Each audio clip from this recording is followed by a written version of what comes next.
It's an honor to be talking to you right now, sir. My name is Sindhus, and I'm currently a student, and I study with lots of non-Muslims. And I'm faced many times with the question, if there's a God, why are there bad things in this world? I love that question. I love that question. Do you know why I love that question? Because I used to have the same question. And anything and everything I looked at never answered that question until I came to Islam. That for me is one of the clearest proofs. If you really want to use your brain and think about what's going on around you and think about religion and a belief pattern or system, really you need to look at Islam. You really need to look at it because it's the only one that gives you the answer. Because Islam never demands from you blind faith. Never. The only thing we are told in Islam, the only restriction, don't try to imagine what Allah is like. Don't imagine what Allah looks like. Don't get into that area because you can't. You'll destroy your own brain. Other than that, ask. And on our website, watch out, here comes a commercial. On our website, islamnewsroom.com, we have that article featured more times maybe than almost anything else. If there's a God, why all of this chaos in the world? And that's our subject today, isn't it? All this chaos in the world. Tornadoes, earthquakes. We have an earthquake page on that same website. All about earthquakes. It updates every few minutes. You can see where the earthquakes are right now. And they have increased in intensity, just like Prophet Muhammad ﷺ said they would. Tremendous number of earthquakes today. Several hundred earthquakes have happened since I've been giving you this speech right now. Go there and check it out. Along with that, pestilence, violence, wars, occupations. And I'm not talking about jobs. And family abuse. Serious problems. We even talked about a few of them, didn't we? Serious stuff. So if there's a God, why is all that stuff happening?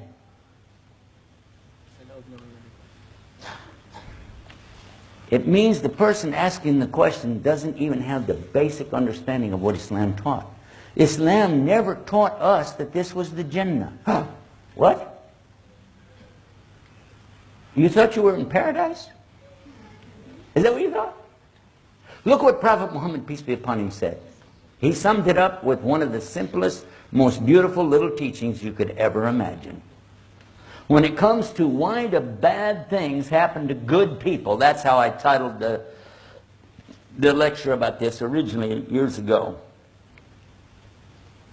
Prophet sallallahu alaihi wasallam, he said, "Ad-dunya sijnul mu'min wa jannatul kafir." This material existence that we're in, called Hayat Dunya, life of this world, is a prison to a true believer. But it's the only paradise to a disbeliever. He narrowed it down to two things: believers and disbelievers. We know as believers that this is the hardest thing we're going to go through. Because when this is over, that's it. It's done. It's done. You're not going to be put in any more tests. But you start seeing the results of the tests. You know how that goes. But for the disbeliever, this is their paradise. And that's why they want so desperately to build the big things here. And the fancy cars, the beautiful homes, the best of clothes. You know what I'm saying? You know, strut your stuff, baby. Oh, hey, this is what they're looking for. But our Prophet ﷺ, he told us, and this is another hadith, to clarify it even more. Because some of the companions were concerned about the same thing that you're concerned about with your question. He said two people will be brought on the Day of Judgment. One of them, he had everything he asked for in this life. Even to the extent when he was dying, he wanted a feast set before him, and he got it. The other person, he didn't get anything he asked for. Even to the extent when he was about to die, all he asked for was just a drink of water. And he didn't even get that. Now on the day of judgment, the one who had everything, he would be pushed into the hellfire. Like you put a needle in something and pull it out. Just in that instant. Whoop, whoop. And then, it's not in the hadith. That whoop is not there. Don't look for that. He would be asked, in your whole life, remember he had everything. In your whole life, did you ever see any good? He said, well, Lord, in my whole life, I never saw anything good. It wiped it all out. The other man that had nothing, suffered in this life, would be put into paradise. Like you put a pin in something and pull it out. And then he would be asked, in your whole life, did you ever see anything bad? He would say, well, why? In my whole life, I never saw anything bad. No hardships. So the companions, still not quite satisfied with that one. They said, yeah, but, okay, so why this guy who had everything has to go to hell, and why the other guy goes to paradise? Oh. And Prophet ﷺ made it real clear. Nobody's perfect. Well, yeah, duh. I'm one of those not perfect guys. He said that nobody is perfectly good, and nobody's perfectly bad. The man who had everything in this life, actually he was a very bad person. Allah hated him. So we don't have that concept, by the way. God is love and He loves everything and everybody, no matter how bad they are. No, no, no, no. We know that God is the loving, al-wadud, and ready to love anything and everything that's good, but He's also capable of washadid al-iqab, dealing it out heavy duty, and you don't want to know about that. So this man who Allah hated, who had done so many monstrously bad things to people, yet he did some good deeds. So Allah paid him in this life for his good deeds. So he would not even smell the paradise. That he could be thrown directly right straight into hell. The other man, this gentleman, actually was very good. And Allah loved him. But he did some bad things. He made some mistakes. But because Allah doesn't want him to even smell the hellfire, not even for a nanosecond, so Allah let him have his punishment here in this dunya so that he could go straight into the paradise. Stop and think about it. Doesn't that make sense? Doesn't there really need to be a day of judgment? Because otherwise, how could any of us look at the things that are going on around us again and again and again and see how the tyrants and the aggressors and the oppressors throughout history again and again and again, not only do they win these battles and wars, but they go away with all the spoils of wars. Well, the really good people, the honest, kind, giving, generous, charity-giving people are suffering. Literally starving to death. But that's because this is a dunya. How many of you know what the word dunya really means? Raise your hand. You really know where it comes from? What's the source? Something really low. Really low in a base. Something so disgusting, right? Somebody'd go, oh man, got dunya on my shoe. Low. And that's what this universe is to Allah. How low? And again, we don't say, for Allah so loved the world. We don't have that. That's not our concept.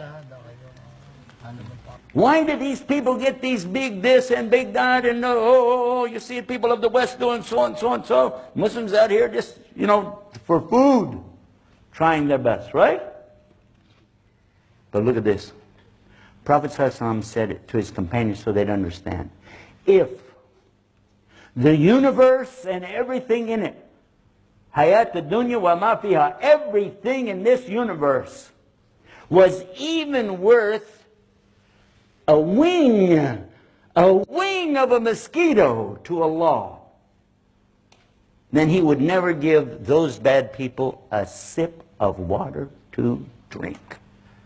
Alhamdulillah Rabbil Alameen. Now we understand this is not our paradise. This is our chance to earn paradise, work for paradise, and get the mercy of Allah so we can go to paradise. Well, this is not our paradise. So when you see the bad things happening to the people here, just remember, the ones who are suffering the most here have the best chance to go to paradise. And those who have everything here, they have the least chance. I won't say it's impossible, but it sure ruins your opportunities. So this is why Muslims are constantly encouraging each other to, whatever you do, do it with a good intention for the sake of others. Now, some people will say, oh, wow, look the way they spent their money. Last night we were down in Abu Dhabi. Have you seen the big masjid down there? That's an amazing place. And people could say, oh, wow, look, they wasted their money. How do you say that? Why would you say that? How many people go there?